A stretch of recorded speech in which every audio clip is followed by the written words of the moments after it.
제목을 한번 따라해 볼까요? 교회의 정성과 공을 들여야 합니다. 다시 한번 중요한 제목은 따라 하셔야 돼요. 교회의 정성과 공을 들여야 합니다. 아멘. 이런 성도 되시기를 주의 이름으로 축원드립니다. 수제 바이올린을 제작하는 분의 이야기입니다. 바이올린 제작자의 수준과 경력과 명성에 따라 가격이 완전 달라진다라고 이야기해요. 그러나 비싸다고 꼭 좋은 소리를 내는 것이 아니라고 이야기합니다. 1,000만 원짜리 악기가 있고요. 1,000만 원짜리 바이올린 악기가 있고 2,000만 원짜리가 있습니다. 어떤 것이 더 좋은 소리를 낼까요? 1,000만 원짜리요? 2,000만 원짜리? 예? 2,000만 원짜리. 아니에요. 바이올린 전문가들이 보면요, 오히려 1,000만 원짜리가 더 좋은 소리를 내는 경우가 비일비재하다는 거예요. 그런데요, 소리가 더 좋은 1,000만 원짜리 악기와 소리가 덜 좋은 2,000만 원짜리 악기가 30년이 지난 후에는 어떻게 될까요? 어떤 악기가 더 좋은 소리를 낼까요? 1번 1,000만 원짜리, 2번 2,000만 원짜리. 우와, 공부 열심히 하셨네. 여러분, 거의 100%요, 비싼 악기가 더 소리를 잘 낸다라고 이야기해요. 왜 그럴까요? 소리를 잘 내는 이유는요, 매일 그 가치에 맞는 대우를 해주며 기를 들이고 공을 들인 것이 나중에 그 차이를 만들어 간다는 거예요. 처음에는 소리가 더 좋지가 않아요, 2,000만 원짜리가. 그런데 정성을 들이고 공을 들이고 비싼 악기이기 때문에 그 가치에 맞는 대우를 해주기 때문에 30년이 지나면 그게 더 소리를 잘 낸다는 거예요. 사실 돈의 액수가 중요한 것은 아니지만 연주자가 자기 악기에 대해서 어떤 믿음을 가지고 연주했느냐, 그 악기의 수준을 바꿔놓는다라고 이야기합니다. 영혼 없는 악기도요, 가치에 맞는 대우와 믿음에 따라 변한다면요, 여러분, 악기뿐만이 아닙니다. 사람은 어떠냐는 거죠. 나 자신도 내가 어떤 믿음을 가지고 어떻게 대우해 주느냐에 따라서 내 자신의 인생이 달라져요. 사람들은 내까짓 게 뭐? 자신의 가치를요, 정말 낮게 평가합니다. 겸손하냐? 아니에요. 겸손하고 좀 다른 것 같아요. 자기 자신에 대한 가치와 대우를 다르게 해주면요, 여러분의 인생이 30년 후에 바뀝니다. 30년 안 남았나요? 젊은 친구들에게 꼭 해주고 싶은 말이에요. 여러분, 자신의 가치와 대우에 어떻게 대우해야 하느냐에 따라서 내 인생이 달라져요. 자신뿐만 아닙니다. 사람들도 마찬가지예요. 가정도 마찬가지예요. 우리 가정이, 이 형편없는 가정이, 여러분 가정이 형편없어도 상관없어요. 지금 형편없어도요, 여러분 가정에 어떤 가치와 어떤 믿음을 가지고 어떻게 대우해 주느냐에 따라 여러분 가정이 10년 후에, 20년 후에 바뀝니다. 바뀝니다. 여러분 자녀들은요, 공부 지지를 못한다고요? 공부 못해도 괜찮아요. 어떻게 대우하냐에 따라서, 어떤 믿음을 가지냐에 따라서 여러분 자녀들의 인생이 30년 후에 달라집니다. 달라져요. 가정도 마찬가지고 교회도 마찬가지입니다. 어떤 믿음을 가지고 어떻게 하느냐에 따라서 교회가 달라집니다. 오늘 본문을 통해서 예수님께서 각 성도들이요, 자신의 교회, 자신이 속한 교회 공동체에 정성과 공을 들이길 바라셨습니다. 왜요? 교회는요, 세상 어떤 것으로도 살 수 없는 가장 가치가 있기 때문이에요. 28절 말씀 읽어보도록 하겠습니다. 여러분은 자기를 위하여 또는 온 양떼를 위하여 삼가라. 성령이 그들 가운데 여러분을 감독자로 삼고 하나님이 자기 피로 사신 교회를 보살피게 하셨느니라. 여러분, 교회에 대한 개념입니다. 교회는 하나님이 자기 피로 사신 것이 교회인 줄 믿습니다. 여러분, 예수님께 있어서 교회의 가치는요, 예수님이 교회를 얼마나 귀하게 여기셨냐면요, 자신의 생명을 내걸고 자신의 생명보다 예수님께서 교회를 더 가치 있게 여기셨어요. 그렇다면 여러분, 교회의 가치는 예수님의 목숨보다 더 귀한 거예요. 예수님이 그렇게 가치 있게 여기셨는데 인간들이 교회를 하찮게 여겨요.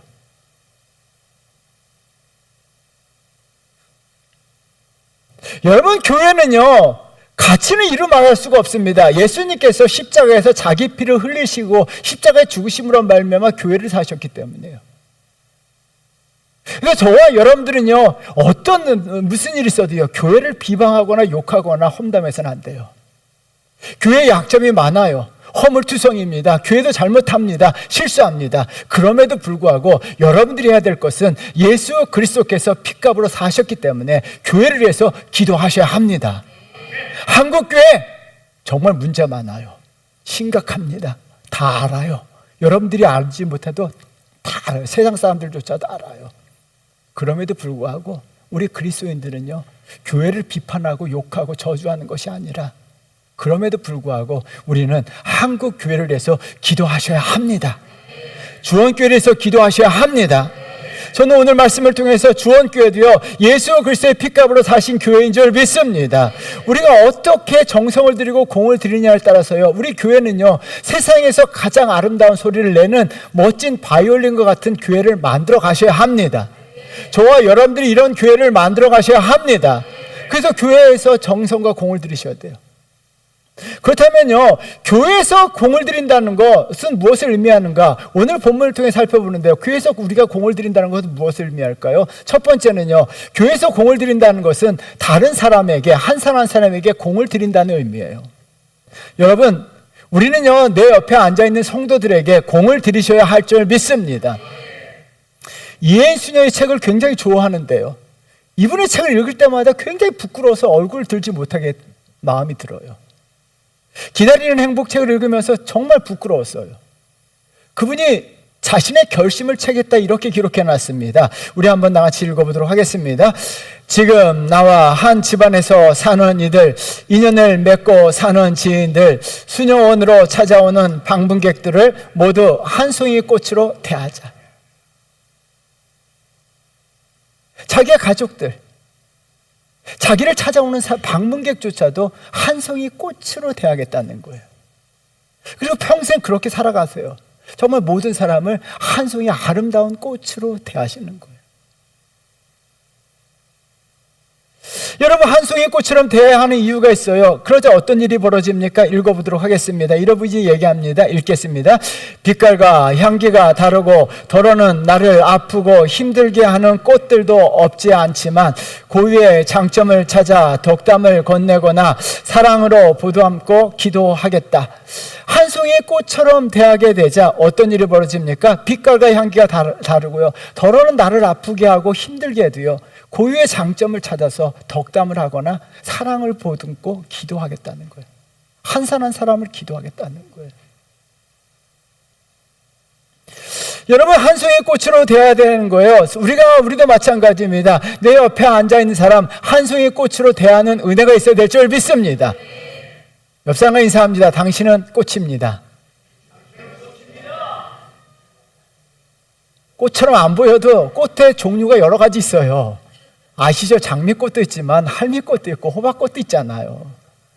어떤 꽃들은 다 아름다워요. 우리 다시 한번 이야기합니다. 당신은 나의 꽃입니다.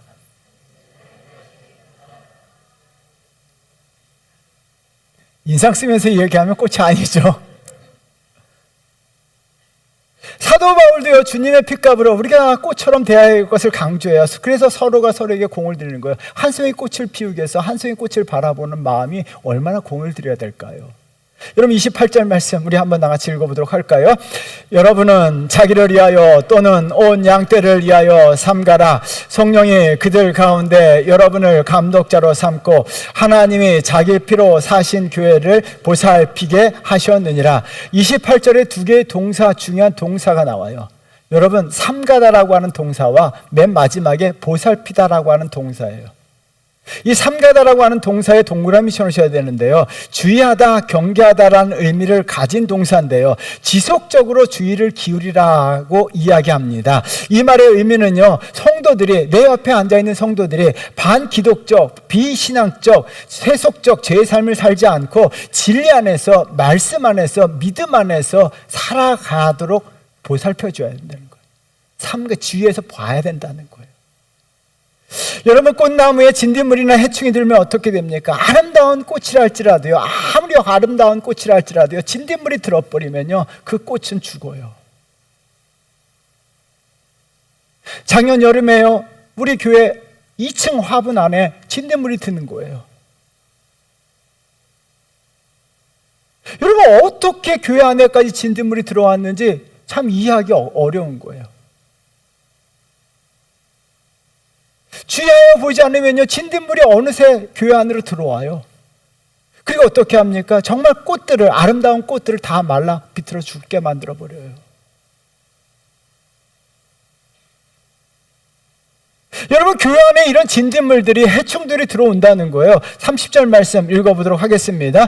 또한 여러분 중에서도 제자들을 끌어 자기를 따르게 하려고 어그러진 말을 하는 사람들이 일어날 줄을 내가 하노라. 여러분 중에서도 이런 자들이 있다는 거예요. 자기를 따르게 하려고 어그러진 말을 한다는 거예요. 어그러지다라는 동사에 동그라미 쳐놓으셔야 되는데요, 비틀다, 왜곡되다라는 거예요. 그럴싸한 논리로요, 자기 논리로 성경을 왜곡시킵니다. 자기 주장을 펼치는 자들이에요. 한국교회가 지금 심각합니다. 한국교회가 자신의 정치적 이념을 강단에서 선포하고 있어요. 예수 그리스도를 따르는 제자의 삶이 아니라 자신의 정치적 이념을 따르도록 한다는 거예요. 여러분, 주의하지 않으면요, 이런 일들이 발생한다는 거예요. 교회는요, 예수 그리스도의 제자를 만드는 것이 교회인 줄 믿습니다. 여러분, 말씀을 따르셔야 합니다. 말씀을 따르셔야 합니다. 여러분, 정치적 이념을 따라서는 안 돼요. 예수 그리스도의 말씀을 따르셔야 되고요, 예수님의 제자가 되셔야 될 줄 믿습니다.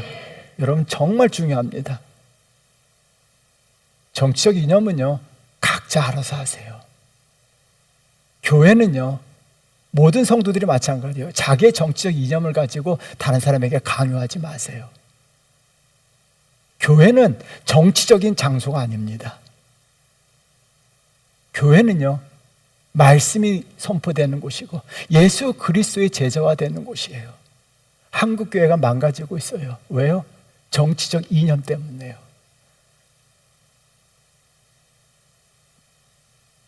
여러분, 그러므로 말미암아 주의함으로 다른 사람들이 진리 안에서, 믿음 안에서, 말씀 안에서 바로 서도록 공들여야 한다는 거예요. 저와 여러분들은요, 오직 말씀인 줄 믿습니다. 오직 예수 그리스도인 줄 믿습니다. 따라하겠습니다. 오직 예수, 오직 예수, 오직 말씀. 제일 중요해요. 교회에서는요, 오직 예수, 오직 말씀이에요. 다른 게 들어와서는 안 돼요. 교회에서는 말씀이에요. 하나님 말씀이에요. 교회에서는요, 예수예요. 예수예요, 예수. 교회는 예수님이에요. 교회는 예수님이에요. 사람이 아니에요. 교회는 예수님이에요. 막 자기 주장 펴고 자기 주장을 따르라고 이야기해서는 안 돼요. 교회는 목사나 장로나 권사님들이나 목자들이나 다 예수님을 따르도록 서로 만들어야 돼요. 말씀을 따르도록 하셔야 돼요. 할렐루야. 이런 교회를 만들어 가셔야 될 줄 믿습니다. 그래서 서로가요, 말씀을 따르러, 온 성도들이 서로가 말씀 안에서, 하나님 말씀, 성경 말씀 안에서, 예수 안에서, 진리 안에서 살아가도록 서로 주의하여 살펴보라는 거예요. 정말 말씀대로 살게 서로 격려하라는 거예요. 하나님 말씀대로 살게 격려하라는 거고요, 예수 그리스도를 따르도록 하라는 거예요. 여러분, 우리가 옆에 있는 성도가 나뿐만 아니라 다른 성도들을 공들여 바라보는 거예요. 누구를 따르고 있는가? 우리는 예수를 따르도록 해야 돼요. 말씀을 따르도록 해야 돼요. 정말 오직 말씀, 예수를 따르도록 주의하여 보여야 된다는 거예요. 우리 성도들이 다 함께 예수를 따라가야 돼요. 우리가 다 우르르 예수님을 따라가야 돼요. 하나님 말씀 안에서 예수님을 따라야 돼요. 이런 교회를 만들어 가셔야 될 줄 믿습니다. 사도 바울은 또 아니요, 보살피다라는 단어가 나와요. 이 단어가 굉장히 중요한 단어예요. 목자가 양을 살필 때 보살피다라고 이야기합니다. 목자는요, 자신의 양에 공을 들여서요, 보살핍니다. 사도 바울도 에베소에 공을 들였는데요, 31절 말씀 읽어보도록 하겠습니다. 읽겠습니다. 그러므니요, 여러분이 일깨어 내가 3년이나 밤낮 쉬지 않고 눈물로 각 사람을 훈계하던 것을 기억하라. 사도 바울은 3년 동안 밤낮 쉬지 아니하고 각 사람을 훈계하고 가르쳤다라고 이야기합니다. 성경을 묵상하다가 이 각 사람이 눈에 확 들어왔어요. 그래서 제 성경책에다 형광펜으로 동그라미를 크게 쳐놨어요. 영어 성경을 보니까 each of you예요. 유는요, 공동체, 너희 전부 다를 이야기해요. 공동체 속에서 각 사람을 위해서 사도 바울은 공을 들였다는 거예요. 각 사람, 한 사람 한 사람. 여러분, 한국교회가 이렇게 나아가야 될 줄 믿습니다. 여러분, 그렇다면 우리는 과연 누구에게, 교회 안에서 누구에게 공을 들이냐는 거예요. 박주영 판사가 쓴 어떤 양형 이유라는 책을, 그 책을 보다가 좀 가슴이 아팠어요. 너무 마음이 무너지더라고요. 이분은 사회적 성공한 사람인데요, 이분이 이 책에서 이렇게 이야기해요. 우리 한번 다 같이 읽어보도록 하겠습니다. 간혹 고독사한 사람들의 부검 영장이나 노숙인 사건을 처리하다 보면 공부상 기재된 몇 가지 기록 말고는 누구든 이들을 설명해 주지 않아 놀랄 때가 많다. 주석 하나 변변이 없는 사람들, 이들이 바로 소수자다. 소수자는 존재하지만 보이지 않는 투명인간처럼 우리 사회 곳곳에 웅크리고 있다. 여러분, 이 글을 읽으면서 마음이 찔렸어요. 과연 우리 교회도 이런 소수자가 있으면 어떻게 될까? 세상 사람들은요, 주석이 많이 다른 사람들에게 공을 들여요. 왜요? 주석이 많이 다른 사람들에게 공을 들여야 출세하고 성공하고 내 사업에 도움이 되기 때문이에요.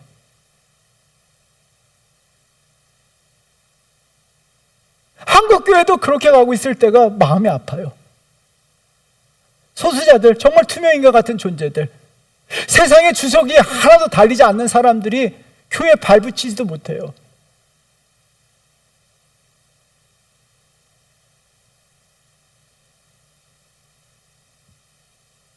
목사들이 잘못했어요.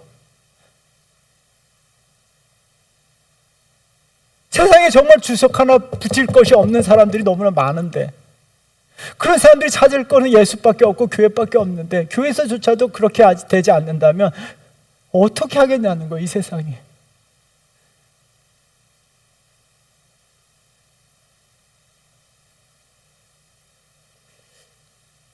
여러분, 세상 사람들은 주석이 많이 달린 사람들, 이력이 화려한 사람들, 경력이 화려한 사람들에게 공을 들여요. 근데 교회는요, 교회는 세상과 좀 달라야 돼요. 우리 주원교회가 정말 복된 교회가 되기 위해서는요, 정말 투명인과 같은 분들, 소수자들, 정말 사회적 이력과 경력이 없는 사람들, 약한 사람들을, 그들에게 공을 들이셔야 되고, 정말 믿음 안에서 그들을 꽃처럼 대하셔야 돼요. 이런 교회를 만들어 가셔야 될 줄 믿습니다. 그래서 사도 바울은 각 사람이라고 이야기합니다. 여러분, 부자나 가난한 자나 약자나 강자나 누구나 교회에서는 다 공평한 대우를 받아야 돼요. 35절 말씀 한번 보세요. 굉장히 중요합니다. 그래서 읽어보도록 하겠습니다. 범사에 여러분에게 모범을 보여준 바와 같이 수고하여 약한 사람을 돕고, 또 주 예수께서 친히 말씀하신 바 주는 것이 받는 것보다 복이 있다 하심을 기억하여 할지니라. 여러분, 약한 사람을 돕는 것이 내게 복이 되는 줄 믿습니다. 여러분, 세상 논리와 좀 달라요. 세상 사람들은요, 강한 사람들, 부한 사람들과 빌붙어야지 잘 살고 출세합니다. 한국 정치인들이 어떻게 합니까? 정말 빌붙어요. 어디에게? 신천지에게, 통일교에 빌붙잖아요. 자기의 이득을 위해서.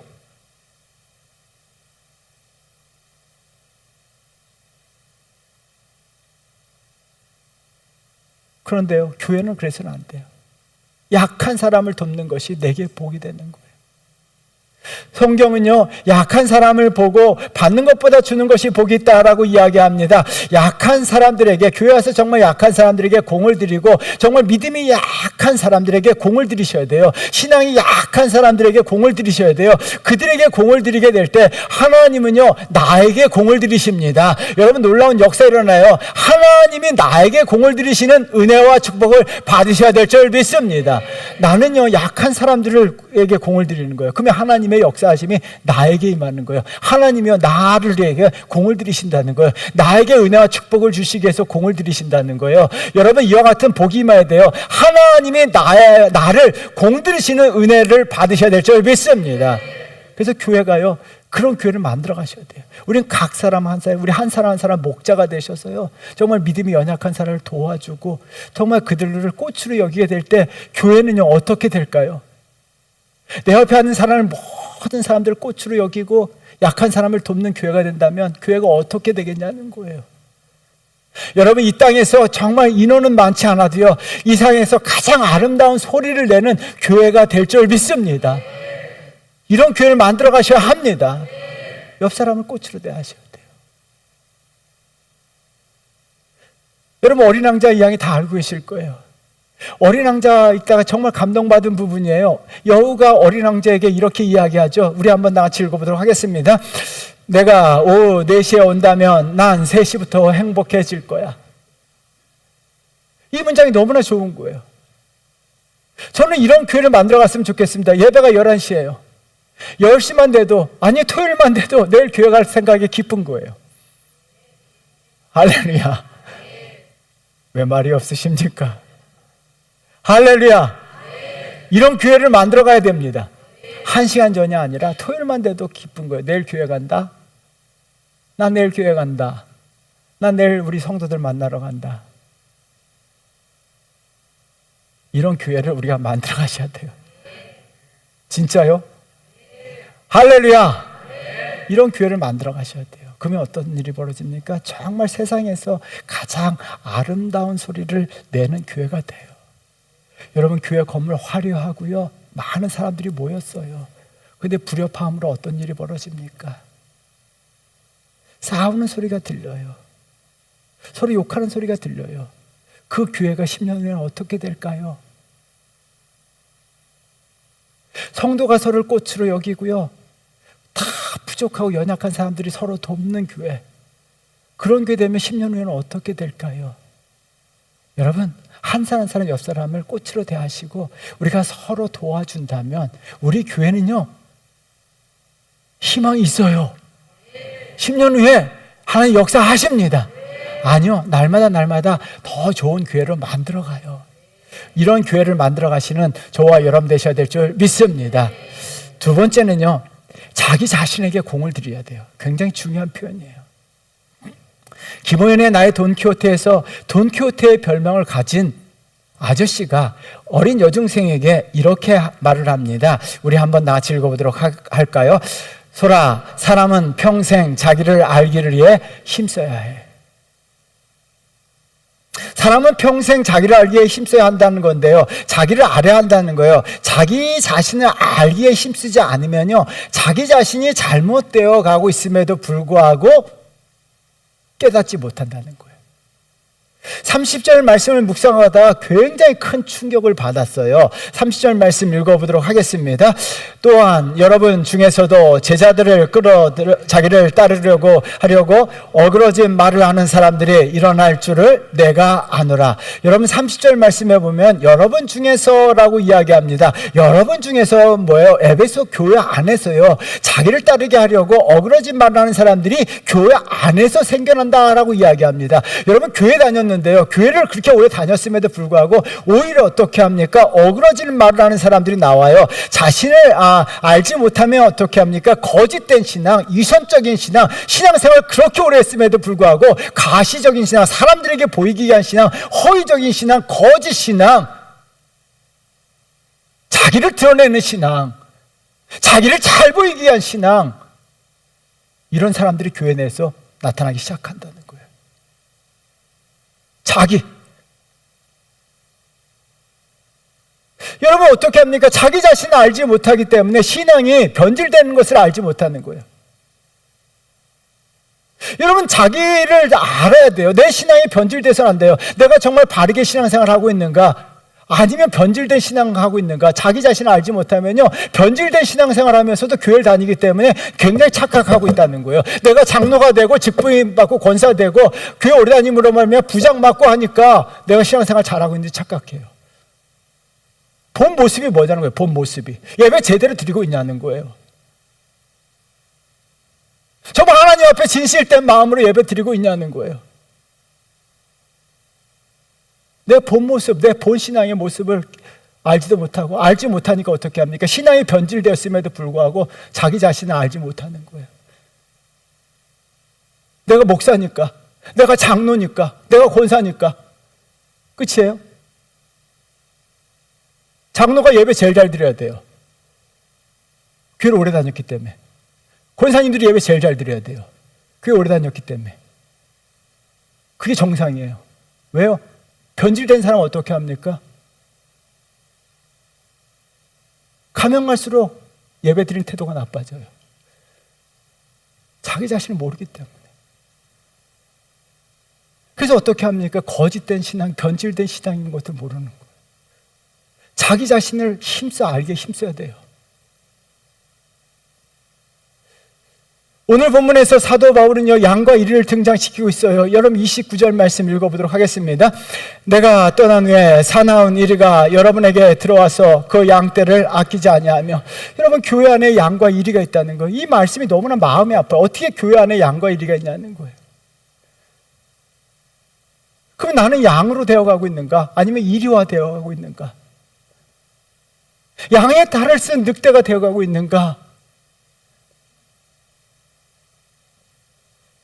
여러분, 저와 여러분들은요, 자기 자신을 알게 힘써야 합니다. 내가 점점 예수님은 양으로 오셨습니다. 저와 여러분들은 예수 그리스도를 닮아가는 양이 되셔야 될 줄 믿습니다. 이리들이 많은 교회가 어떻게 될까요? 거짓된 신앙, 변질된 신앙, 허위적인 신앙, 가식적인 신앙인들이 넘쳐난다면 그 교회는 어떻게 될까요? 예배드리는 척하는 사람들이 넘쳐난다면 그 교회는 어떻게 될까요? 여러분, 안 봐도 알아요, 답이. 그래서 우리는요, 내가 정말 내 신앙이 하나님 앞에서 바르게 가고 있는가를 아셔야 돼요. 정말 내가 드리는 예배가 정말 하나님 앞에 가면 갈수록 내 예배가 정말 진지해지고 뜨거워지고 하나님 앞에 올바르게 가고 있는가, 정말 정성을 다해서 예배를 드리고 있는가, 내가 정말 진심을 다하고 있는가, 내 예배를 해서 자기 자신을 아셔야 돼요. 알잖아요. 내가 예배 드리는 척하고 있는지, 정말 마음을 다하는지.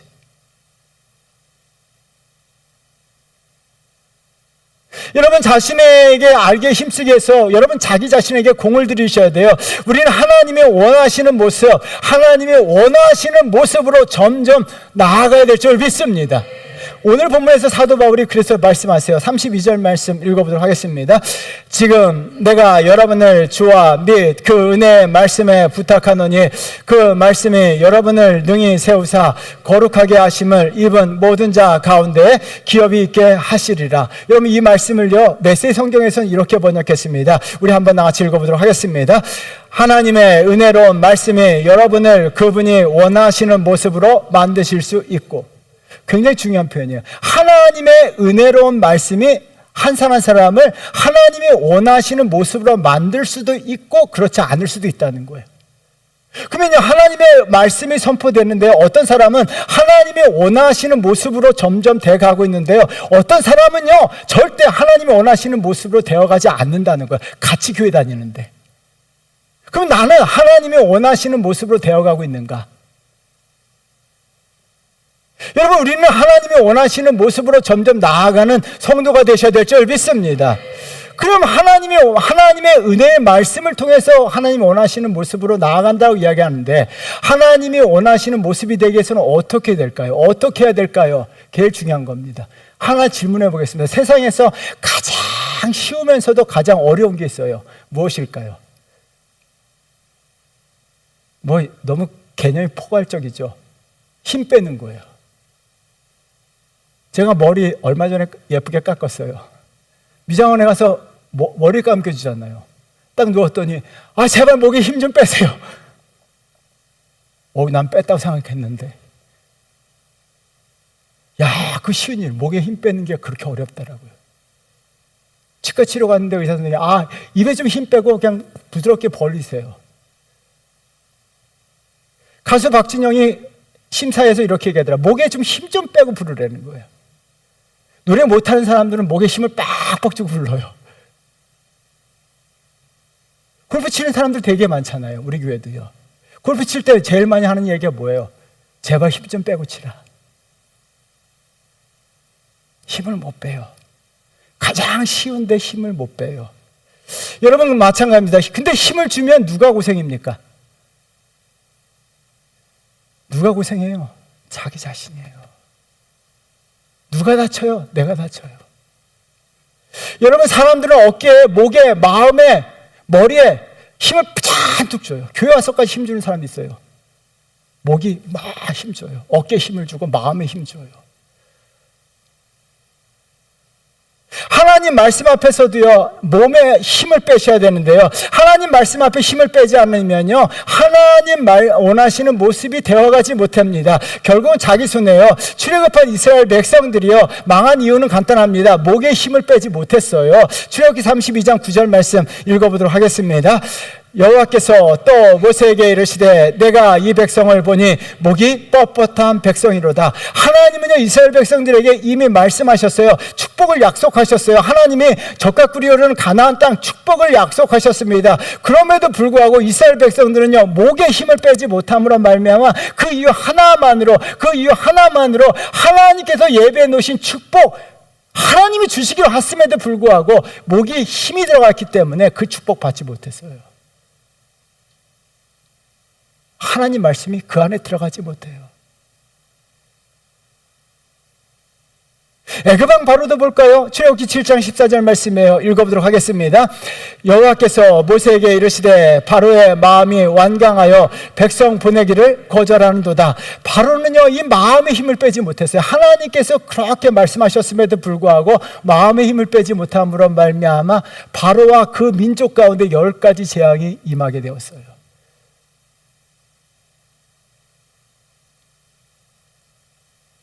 하나님이 그렇게 말씀하셨음에도 불구하고 마음의 힘을 빼지 못함으로 말미암아 하나님 말씀을 거절하게 되고 거부하게 되고 마음으로 받아들이지 못해요. 그러자 하나님께서 그를 치신 거죠. 그렇다면 여러분들이 지금 어떠냐니까, 하나님 말씀을 마음으로 받아들이셔야 되는데요, 하나님께서 우리 하나님 말씀 앞에 제발 목에 힘을 빼셔야 합니다. 마음의 힘을 빼셔야 합니다. 정말 빼셔야 돼요. 힘을 빼시고요, 다 받아들이셔야 돼요. 그래서 아멘 하셔야 돼요. 아멘이 입에서 막 나와야 돼요. 하나님 말씀 앞에 힘을 빼셔야 합니다. 입에도 좀 힘 좀 빼세요. 아멘 좀 하셔야 돼요. 좋은 말씀 앞에서는 아멘 하셔야 돼요. 할렐루야! 할렐루야! 왜 아멘 하라고 합니까? 내가 하나님 말씀을 그대로 받겠다는 거예요. 그게 입에 힘 빼는 거예요. 목에 좀 힘 좀 빼시고 마음에 힘 좀 빼셔가지고 하나님 말씀을 내 안에 받아들이게 되면요, 그 말씀이 나를 하나님이 원하시는 모습으로 만들어가요. 여러분, 하나님께서 이스라엘 백성들을 광야에 넣으신 것은요, 힘 빼게 하시기 위해서요. 신명기 8장 2절 말씀 읽어보도록 할까요? 내 하나님 여호와께서 이 40년 동안에 내게 광야길을 걷게 하신 것을 기억하라. 이는 너를 낮추시며 너를 시험하사 내 마음이 어떠한지 그 명령을 지키는지 지키지 않은지 알려 하심이라. 광야길을 걷게 하심으로 말미암아, 광야 40년 생활하게 하심으로 말미암아 이스라엘 백성들의 힘을 빼신 거예요. 힘을 빼시고 난 다음에 어떤 일이 벌어집니까? 힘을 뺀 사람들은, 힘이 다 빠진 사람들은 가나안 땅에 입성했어요.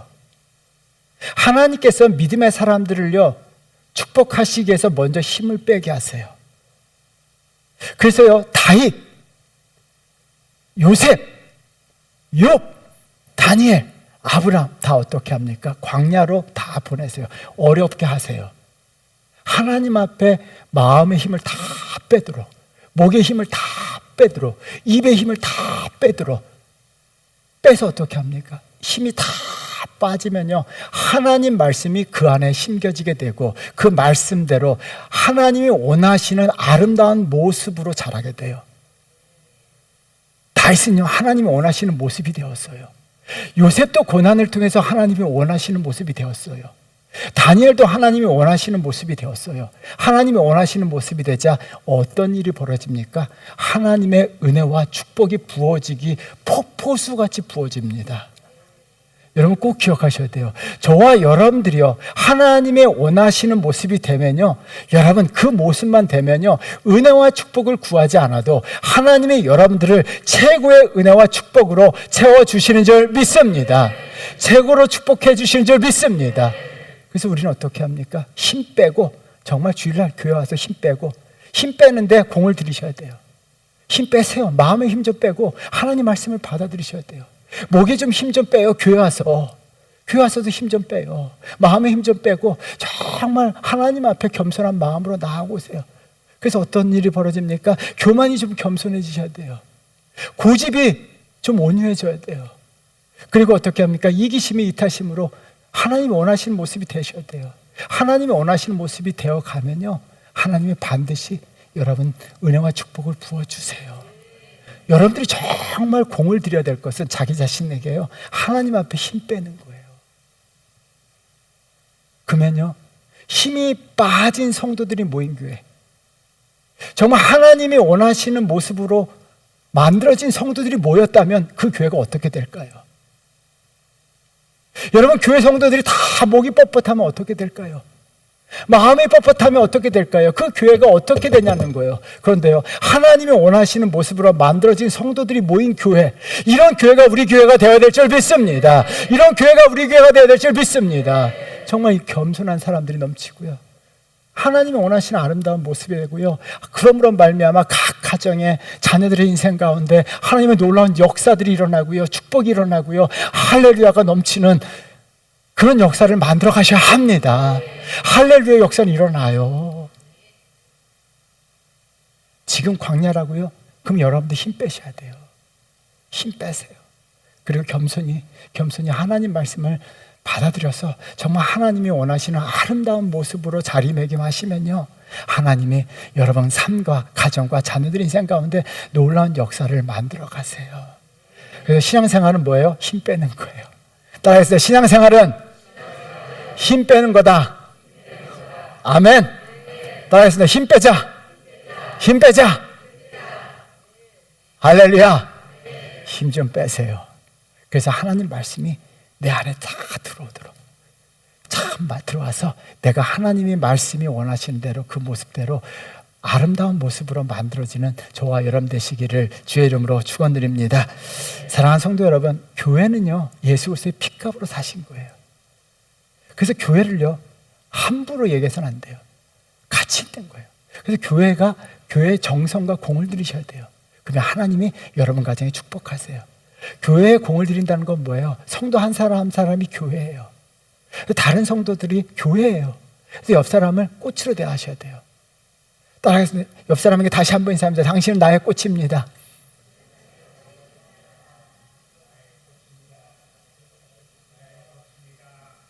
박상설 집사님 꽃이십니다. 꽃이가 돼요.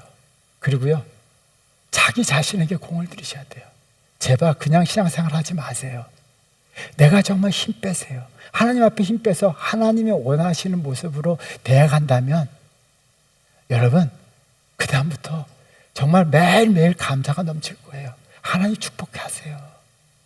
그래서 이런 교회가 될 때 정말 우리 교회가 5년 후에, 10년 후에, 20년 후에 정말 복된 교회 되고 정말 세상에서 가장 아름다운 불협화음이 없고 아름다운 하모니를 만들어가는 그런 교회가 될 줄 믿습니다. 이런 교회를 함께 만들어가요. 따라해서 주원교회 화이팅! 다시 한번 주원교회 화이팅! 예, 두 번째 할 때 잘해. 예, 찬양하겠습니다. 하나님의 부르심 찬양하겠습니다.